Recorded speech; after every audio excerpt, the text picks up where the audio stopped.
كائن عجيب. نعم، إنه مخلوق غير عادي.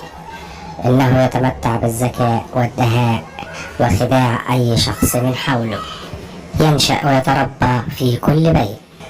يعشق الجبنة البيضاء. يفرح كثيرا عند تخريب أو تكسير أي شيء من حوله. يتحرك بسرعة الفار، ولذلك تجده في كل ركن في المنزل. يتمتع بأسنانه الحادة التي تظهر عندما يضايقه أي شخص. يخرب أي شيء أمامه في المنزل ويلصق التهمة بالآخرين، وذلك يثير الفتن بين العائلة. قوي الشخصية، لا يرفض له أحدا أي طلب.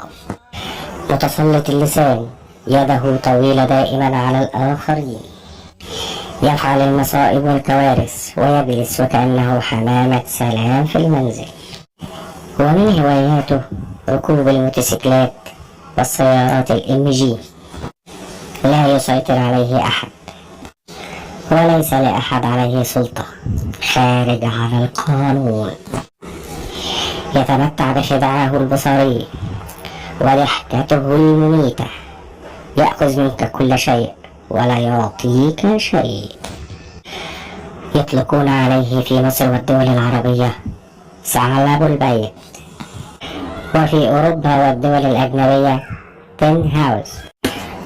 ورغم كل ذلك فإنه كائن محبوب. العجيب أنه الوحيد الذي معه تصريح دائم بفعل أي شيء في أي وقت ولا يعارضه أحد.